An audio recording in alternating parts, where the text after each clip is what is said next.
جلدی کرو، دیر ہو رہی ہے۔ اچھا، میرے شوہر کے غصے بھری آواز میرے کانوں میں پڑی تو میں نیند سے جاگ گئی۔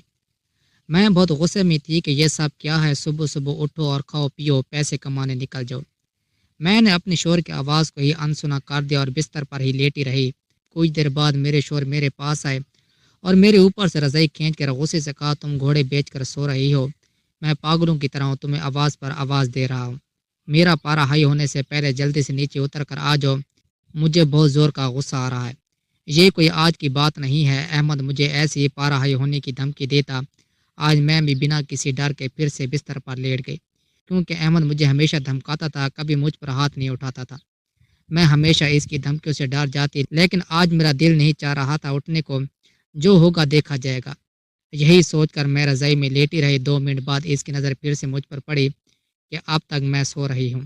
شاید میری قسمت خراب تھی، اس بار احمد آیا تو اس نے مجھے دھمکی نہیں دی، بلکہ مجھے پکڑ کر کھڑا کر دیا اور بولے، میں کیا کہہ رہا ہوں، تمہیں میری بات کی سمجھ نہیں آتی، پہلے دن ہی سمجھا دیا تھا کہ مجھے غصہ مت دلانا، مگر تم پہ کوئی اثر نہیں ہوتا تو چلو ایسے ہی چلو۔ اتنا بول کر احمد نے مجھے گھر سے باہر دھکا دے دیا، جبکہ میں تو ابھی پوری طرح نیند سے بھی نہیں جاگی تھی۔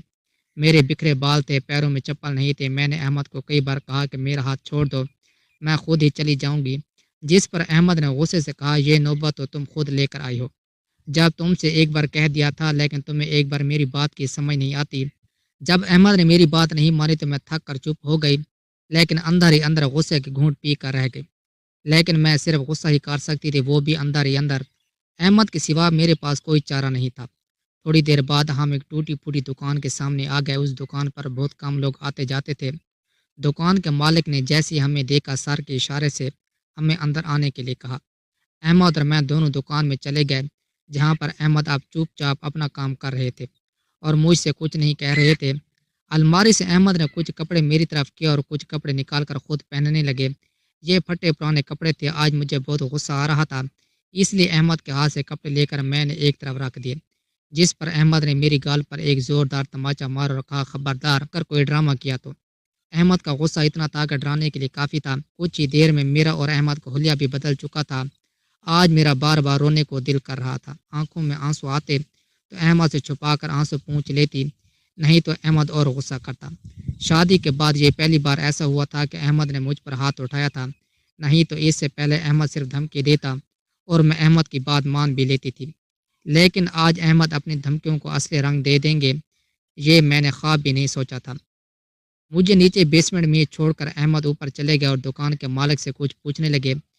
مجھے پتا تھا کہ احمد کیا کر رہے ہیں، اس لیے بیکار کی ٹینشن لینے کی کوئی ضرورت نہیں تھی۔ میں چپ چاپ کرسی پر بیٹھ گئی تھی۔ تھوڑی دیر بات چیت کے بعد دکان کے مالک نے احمد کی طرف ایک پیپر سگنیچر کے لیے بڑھا دیا اور کچھ اشارہ کیا۔ میں اس اشارے کو بھی پہچانتی تھی۔ میں چپ چاپ اٹھ کر احمد کے پیچھے چل پڑی۔ اب ہم سڑک پر آ چکے تھے۔ تھوڑی دیر بعد ہم ایک مال کے سامنے آ گئے۔ احمد نے مجھے باہر پارکنگ میں کھڑا کر دیا اور خود مال کے اندر چلا گیا۔ باہر بہت گرمی تھی، لیکن پھر بھی میں نے کچھ نہیں کہا، کیا پتہ اتنے لوگوں کے بیچ احمد مجھ پر پھر سے ہاتھ اٹھا دیں، اس لیے چپ چاپ اس گرمی میں وہاں میں کھڑی رہی۔ تھوڑی دیر بعد ایک امیر آدمی کی گاڑی وہاں پر آئی۔ میں جلدی سے اس کے پاس گئی اور اپنا ہاتھ آگے بڑھا کر اس سے کچھ پیسے مانگنے لگی۔ اس امیر آدمی نے میری طرف بہت ہی غصے سے دیکھا اور غصے میں ہی میری طرف کچھ پیسے اچھال دیے۔ اس آدمی کے لیے وہ پیسے بہت تھوڑے سے تھے، لیکن میرے لیے وہ پیسے بہت تھے۔ اگر میں اپنی مرضی سے بھیک مانگتی تو اتنے پیسوں میں اپنا گزارا کر لیتی اور اس گرمی سے بچ جاتی، لیکن احمد مجھے ایسا بھی نہیں کرنے دیتے تھے، تو چپ چاپ اس گرمی میں کھڑا اپنا کام کرتی رہی۔ دھیرے دھیرے کر کے پارکنگ میں گاڑیوں کی لائن لگنے لگی۔ میں ہر آنے والے کے سامنے ہاتھ پھیلا کر بھیک مانگتی اور ہر آنے والے میرے ہاتھ پر کچھ نہ کچھ پیسے رکھ دیتا۔ کھڑے کھڑے میری کمر درد کرنے لگی تھی، میرے پیر بھی دکھنے لگے تھے۔ تھوڑی ہی دیر میں ایک پیڑ کے چھاؤں میں بیٹھ گئی۔ اتنی دیر میں 5 گاڑیاں میرے سامنے سے نکل گئی تھیں، لیکن میں ان سے بھیک مانگنے کے لیے نہیں اٹھی تھی۔ تب بھی احمد مال سے باہر آ گیا اور جب اس نے مجھے دیکھا تو غصے سے میرے پاس آیا اور بولا، یہ کیا کر رہی ہو تم؟ آرام سے جہاں بیٹھی ہوئی ہو اور دیکھو تمہارے سامنے سے کتنی گاڑیاں نکل گئی ہیں، ایسا ہوتا ہے کیا دھندا؟ اگر تمہیں کام کرنا ہے تو مجھے چپ چاپ بتا دو، ورنہ میں تمہیں طلاق دے کر تمہاری چھٹی کرا دیتا ہوں، پھر اپنی مرضی کرتی رہنا۔ احمد کی بات سن کر میری آنکھوں میں آنسو آ گئے۔ میں نے کہا، میری کمر ابھی پوری طرح سے ٹھیک نہیں ہو پائی۔ اسی وقت احمد نے میری کمر پر ایک لات مار دی، لو ہو گئی تمہاری کمر ٹھیک۔ اس وقت میں بیٹھی ہوئی تھی، احمد کھڑا تھا، اس لیے احمد کی یہ حرکت آس پاس کے کھڑے لوگ نہیں دیکھ رہے تھے۔ احمد کی لات اتنی تیز تھی کہ میں درد سے بلبلا اٹھی تھی۔ میں اپنے درد سے سنبھل بھی نہیں پائی تھی کہ احمد نے مجھے پکڑ کر اٹھایا تھا اور کہا چپ چاپ اپنے کام پر لگ جاؤ، جب تک میں نہ کہوں یہاں سے ہلنا بھی مت۔ یہ کہہ کر احمد دوبارہ مال میں چلا گیا۔ میں تو پورے دن کی بھوکی پیاسی تھی، اتنی گرمی اوپر سے سونے پہ سہاگا احمد کی لات نہ کر دیا تھا، مجھ سے تو کھڑا بھی نہیں ہو پا رہا تھا، لیکن مجبوری میں کھڑی ہو گئی اور دوبارہ بھیک مانگنے لگی۔ احمد نے اس سے پہلے کبھی بھی ایسا نہیں کیا تھا، لیکن پتہ نہیں آج اسے کیا ہو گیا تھا۔ بھوکے رہنے کی وجہ سے مجھ سے کھڑا بھی نہیں ہوا جا رہا تھا، لیکن میں احمد کو موقع نہیں دینا چاہتی تھی، اس لیے نہ چاہتے ہوئے بھی کام پر لگی رہی۔ جب احمد اپنے کام سے فری ہو کر آئے تو ہم واپس اسی دکان میں چلے گئے اور کپڑے اتار کر رکھنے کے بعد احمد نے کاغذ پر دستخط کیے اور ہم پھر سے گھر واپس آ گئے۔ کاش ہم گھر واپس نہ آتے، کیونکہ احمد نے گھر آتے ہی پورے دن کا غصہ نکال لیا تھا۔ درد سے میرا پورا جسم ٹوٹ رہا تھا۔ پہلے میں لڑکیوں پر ہنسا کرتی تھی، اتنی مار کھانے کے باوجود بھی شوہر کو نہیں چھوڑتی۔ میں ان عورتوں کو بہت سناتی تھی، لیکن آج وہی سب کچھ میرے ساتھ ہوا تو جیسے میری زبان چلی گئی تھی۔ احمد مجھے مار کر گھر کے اندر بند کر کے جا چکے تھے۔ میرا پورا جسم دکھ رہا تھا۔ میں تو یہاں پر کسی سے مدد بھی نہیں مانگ سکتی تھی۔ اپنے ملک، اپنے شہر، اپنے گھر سے اتنی دور تھی کہ کسی کو مدد کے لیے نہیں بلا سکتی تھی اور نہ ہی یہاں سے بھاگ کر جا سکتی تھی۔ میں تو یہاں کے راستوں کو بھی نہیں جانتی تھی، اور بھاگ کر جاتی تو کہاں جاتی۔ یہاں کے لوگوں کی زبان بھی دوسری تھی، سب لوگ عربی میں بات کرتے تھے اور مجھے عربی نہیں آتی تھی۔ روتے روتے پتہ نہیں کب دیوار سے ٹیک لگا کر ہی میں سو گئی تھی۔ صبح میری آنکھ احمد کی آواز پر کھلی تھی۔ آج احمد مجھے بہت ہی پیار سے اٹھا رہے تھے۔ کل والے غصے کی کوئی بھی جھلک احمد میں نظر نہیں آ رہی تھی۔ آج احمد کا رویہ بالکل ہی بدلا ہوا تھا۔ احمد نے میرے سر پر انگلیاں پھیرتے ہوئے مجھے اٹھایا تھا، کہنے لگے اٹھ جاؤ، کچھ کھا لو، تم نے کل سے کچھ نہیں کھایا۔ اب تو احمد کا اتنا زیادہ پیار مجھے ڈرانے لگا تھا۔ آج میں نے غصہ دکھانے کی غلطی نہیں کی، غصہ دکھانے کا انجام کل میں بھگت چکی تھی۔ میں چپ چاپ اٹھ کر احمد کے پیچھے چل پڑی۔ احمد مجھے خود ہی اپنے ہاتھوں سے ناشتہ کرانے لگے۔ جیسے ہی ناشتے کا پہلا نوالا میرے منہ میں ڈالا تو سب سے پہلے خیال یہی آیا کہ شاید میں کوئی خواب دیکھ رہی ہوں، کیونکہ اتنا شاندار ناشتہ میں نے اس سے پہلے کبھی نہیں کھایا تھا۔ ہمارے گھر میں کبھی کھانا نہیں بنتا تھا۔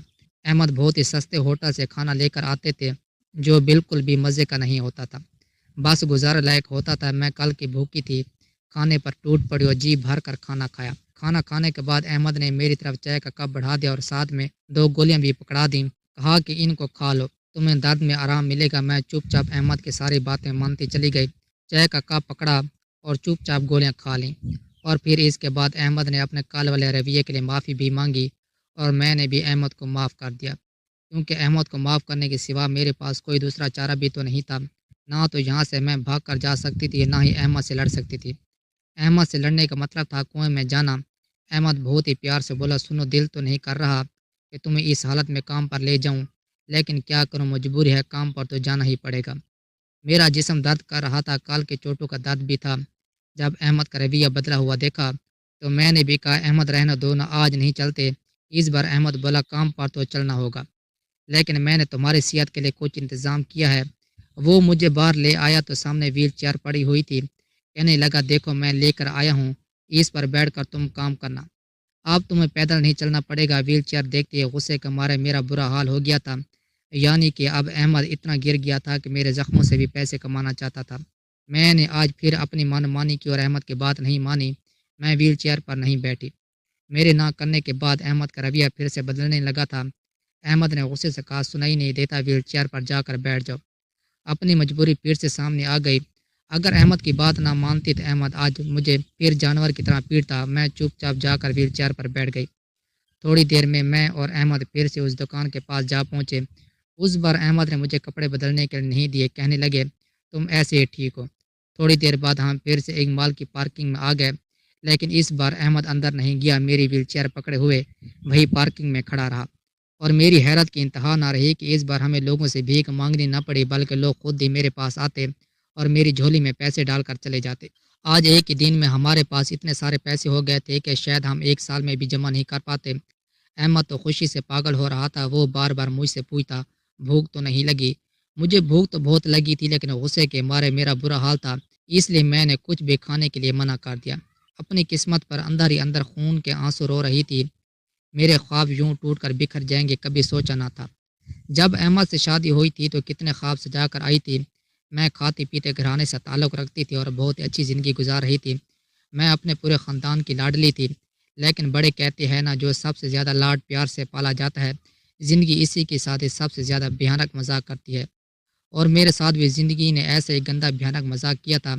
بچپن ہی سے میرا خواب فوج میں جانے کا تھا، لیکن ہم ایک چھوٹے سے گاؤں کے رہنے والے تھے، جہاں پر لڑکیوں کو پڑھانا لکھانا بہت بری بات تھی۔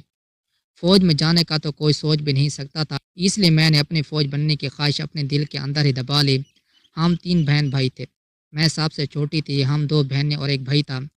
میرے دونوں بہن بھائیوں کی شادیاں ہو چکی تھیں، میرے پاپا ایک کمپنی میں مینیجر تھے اور پیسے کی کوئی خاص وقت بھی نہیں تھی، آرام سے گزارا ہو رہا تھا۔ میری بہن بھائی نے اچھی پڑھائی کی تھی، لیکن میں کچھ زیادہ ہی سست تھی، اس لیے پڑھائی پر دھیان نہیں دیتی تھی، اور نہ ہی میرے ماں باپ نے مجھ پر پڑھائی کے لیے زور ڈالا، اور اسی طرح میں نے صرف 10ویں تک کی پڑھائی کی اور پھر پڑھائی چھوڑ دی۔ زیادہ لاڈ پیار کی وجہ سے میں بہت ہی زیادہ سست ہو گئی تھی۔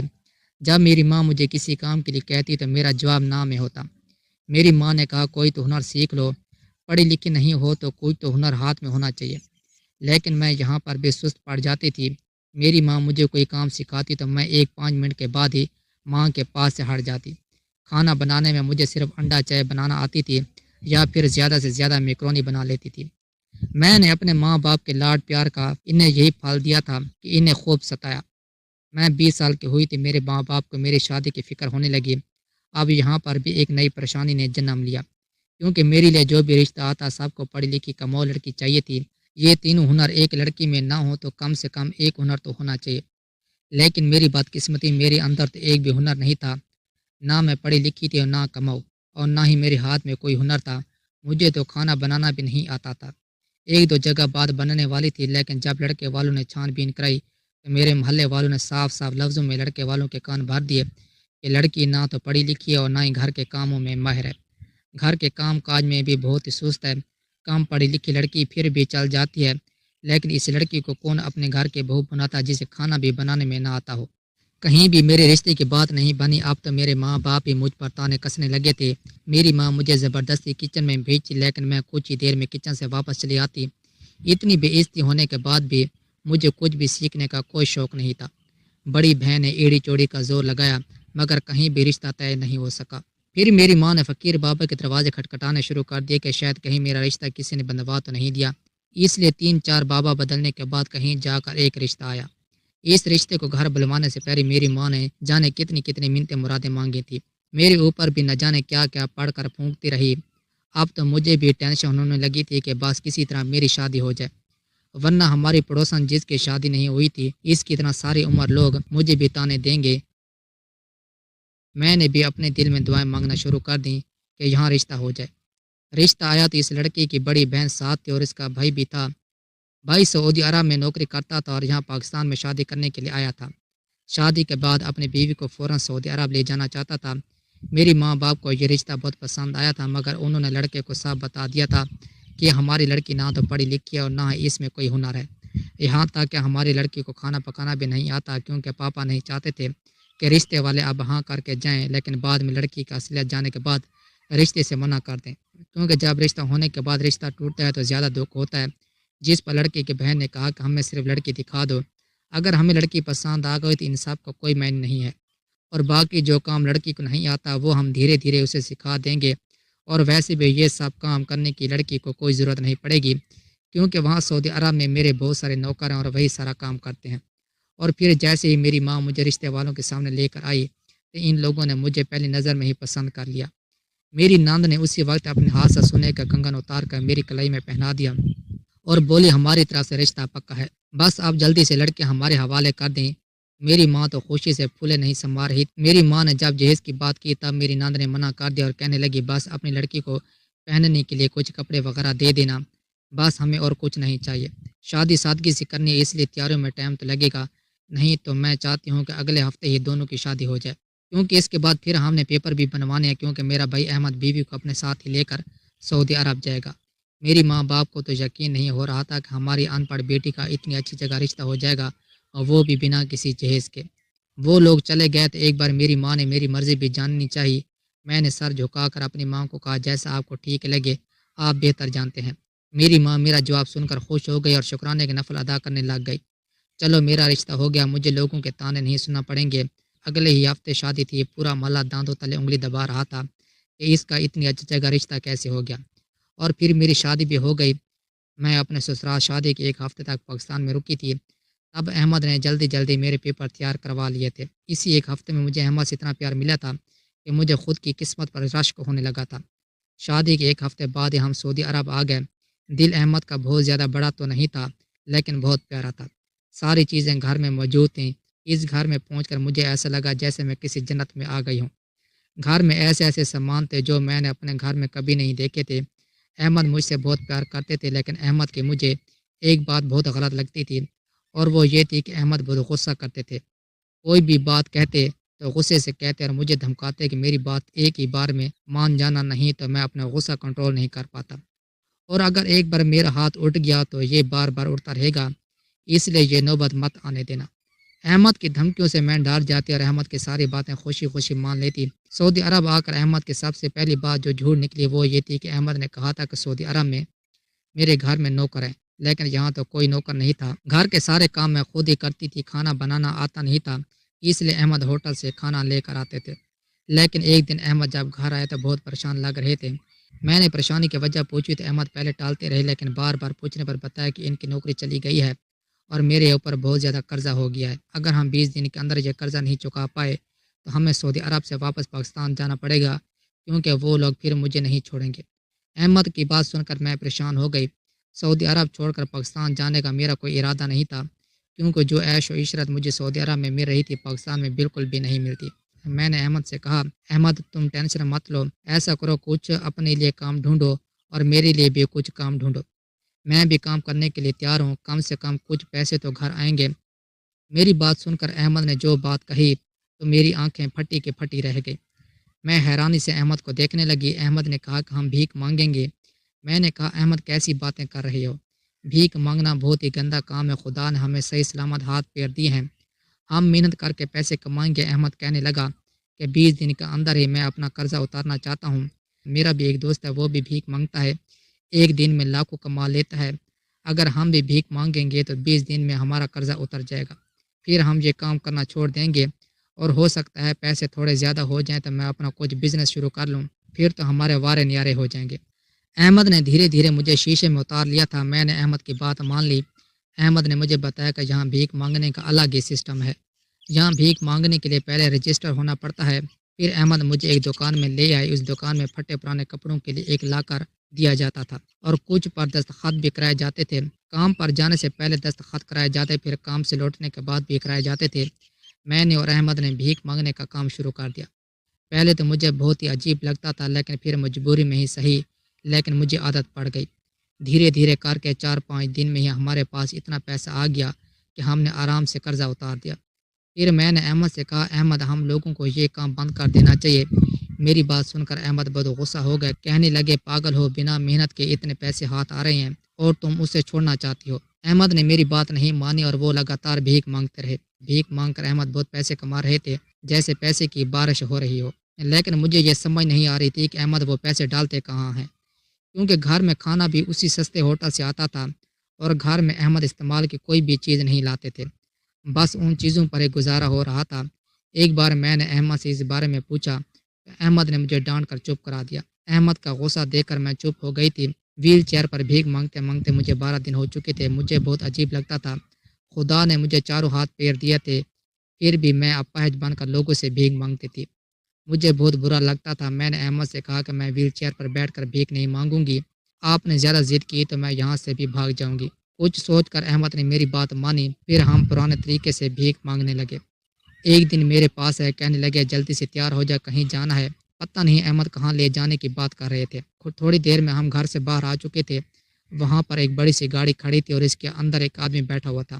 احمد کھڑی گاڑی کے قریب گیا اور اس کے اندر ایک آدمی بیٹھا ہوا تھا۔ احمد نے مجھے گاڑی کے اندر بیٹھنے کا اشارہ کیا، لیکن مجھے احمد کے بنا گاڑی میں بیٹھتے ہوئے ڈر لگ رہا تھا۔ میں نے احمد سے کہا کہ آپ میرے ساتھ بیٹھیں، لیکن احمد نے منع کر دیا، تو پھر میں نے بھی گاڑی میں بیٹھنے سے منع کر دیا۔ احمد نے مجھے سمجھایا کہ یہ آدمی میرا دوست ہے، تم بالکل بھی مت گھبراؤ، میں بس ابھی 2 منٹ میں آتا ہوں۔ احمد مجھے زبردستی گاڑی میں بیٹھا کر نہ جانے کہاں چلا گیا تھا۔ اتنی دیر میں اس آدمی نے گاڑی سٹارٹ کر دی اور مجھے لے کر چل دیا۔ گاڑی کے سٹارٹ ہوتے ہی میں چیخنے لگی تھی۔ اس آدمی نے گاڑی کے شیشے اوپر چڑھا دیے اور مجھے ایک بہت ویران جگہ پر لے آیا۔ میں زور زور سے چیخ رہی تھی، ڈر کے مارے میری دل کی دھڑکن بند ہونے والی تھی۔ میرے بہت چیخنے پر اس آدمی نے مجھے چپ کرایا اور کہا، بہن چپ ہو جاؤ، میں نے تو تمہاری جان بچائی ہے، یہ کیا کہہ رہے ہو؟ اس آدمی نے میرے سامنے موبائل پر ایک ویڈیو آن کر دی۔ ویڈیو دیکھ کر مجھے ایسے لگ رہا تھا کہ احمد کسی سے نوٹوں سے بھرا ہوا بیگ لے رہا تھا اور ایک بیگ واپس کر رہا تھا۔ یعنی کہ احمد غیر قانونی دھندا کرتا تھا، ڈرگ سپلائی کرتا تھا، یعنی مجھ سے بھیک منگوا کر جو پیسے جمع ہوتے تھے اس میں وہ غیر قانونی بزنس کر رہا تھا، ساتھ ہی خود کو بھکاری بنا کر پولیس کی نظروں سے بچا ہوا تھا۔ اس آدمی نے ایک اور بات کی، اس نے کہا کہ آج تمہارے شوہر نے تمہیں میرے ہاتھوں بیچ دیا ہے۔ ایک تم ہی ہو جو احمد کو پکڑوانے میں پولیس کی مدد کر سکتی ہو۔ تم ہمیں احمد کے اڈے کا پتہ بتاؤ، اس کام میں وہ اکیلا نہیں ہے، پورا گینگ ملا ہوا ہے جو احمد کے ساتھ مل کر کام کرتا ہے۔ تمہاری ایک چھوٹی سی مدد سے نہ جانے کتنے لوگوں کی زندگی یہاں برباد ہونے سے بچ جائے گی۔ احمد نے تم سے شادی اس لیے کی تھی تاکہ تم سے بھیک منگوا کر اپنے کاروبار کو بڑھا سکے۔ پاکستان میں احمد کی کوئی بہن نہیں ہے، احمد کی بہن بن کر جو تمہارے گھر گئی تھی وہ بھی احمد کے گینگ کی ایک لڑکی ہے۔ اگر تم نے پولیس کی مدد کر دی تو تم اپنے گھر بھی جا سکو گی کیونکہ پولیس تمہاری مدد کرے گی، لیکن اگر تم نے پولیس کی مدد نہ کی تو ہمیں مجبوراً تمہیں بھی اریسٹ کرنا پڑے گا۔ اس آدمی کی بات سن کر میری آنکھوں میں آنسو آ گئے تھے۔ احمد کی بے وفائی پر میری آنکھوں میں آنسو آ گئے۔ میں نے سوچ لیا تھا کہ میں پولیس والوں کی مدد ضرور کروں گی۔ میں نے پولیس کو اس ٹوٹی پھوٹی دکان کے بارے میں بتا دیا کہ وہیں جا کر احمد دستخط کرتا ہے اور اپنا حلیہ تبدیل کرتا ہے، ضرور اس کے بزنس کا تعلق اس دکان سے جڑا ہے۔ اب اس پولیس والے نے مجھے احمد کے پاس نہیں بھیجا اور میرا انتظام کر کے مجھے پاکستان واپس بھیج دیا۔ اس دکان پر چھاپا مار کر احمد کو پکڑ دیا گیا تھا۔ اس کے پورے گینگ کا پردہ فاش ہو گیا تھا۔ پاکستان آ کر میں اپنی ماں کے گلے لا کر خوب روئی، اپنی غلطیوں پر خوب پچھتائی کہ میں نے آپ کی بات نہ مان کر نہ تو پڑھائی کی اور نہ ہی گھر کا کوئی کام کاج سیکھا، جس کا یہ صلہ ملا کہ آج میری زندگی برباد ہو چکی ہے۔ میری حالت دیکھ کر، میری کہانی سن کر میری ماں نے اپنا سر پیٹ لیا۔ کچھ ہی دنوں بعد احمد کی طرف سے مجھے طلاق کے پیپر آ گئے تھے۔ احمد پولیس کی حراست میں تھا، اسے کڑی سے کڑی سزا سنائی گئی تھی۔ میرے پاپا نے مجھے دلاسا دیا، میرے پاپا نے مجھے سمجھایا کہ پرانی باتوں کو لے کر مت بیٹھی رہو، ابھی تمہاری عمر ہی کتنی ہے، 20 سال کی عمر ہے، تم اپنی پڑھائی پوری کرو، اپنے پیروں پر کھڑے ہو کر اپنی زندگی اپنے طریقے سے جیو۔ آج پاپا کی بات مجھے بہت اچھی لگی تھی۔ میں نے اپنی پڑھائی پوری کرنے کا ارادہ کیا کیونکہ میں پوری زندگی ان پڑھ بن کر نہیں گزار سکتی تھی۔ میرے پاپا نے گاؤں کا گھر بیچ دیا اور شہر میں چھوٹا سا گھر خرید لیا اور وہیں کالج میں میرا ایڈمیشن کرا دیا۔ آج میں میڈیکل کی پڑھائی کر رہی ہوں۔ میری زندگی میں جو کچھ ہوا تھا اس نے مجھے بہت کچھ سکھایا۔ میری ماں کو میری ٹینشن لگی رہتی، وہ مجھ سے ضد کرتی کہ میں دوسری شادی کر لوں، لیکن میں ہر بار منع کر دیتی ہوں۔ مجھے اب شادی میں کوئی دلچسپی نہیں ہے، بس ابھی میرا ایک ہی خواب ہے کہ میں پڑھ لکھ کر ایک اچھی فوجی ڈاکٹر بن جاؤں اور خود کے پیروں پر کھڑی ہو کر سکون سے زندگی گزارنا چاہتی ہوں، جب تک احمد کا دیا ہوا زخم میرے دل سے پوری طرح نہ مٹ جائے۔ اوکے، خدا حافظ۔ چینل کو لازمی سبسکرائب کریں، بیل کے آئیکن کو لازمی دبائیں تاکہ ہر آنے والی ویڈیو کی نوٹیفیکیشن آپ تک پہنچ سکے۔ اوکے، خدا حافظ۔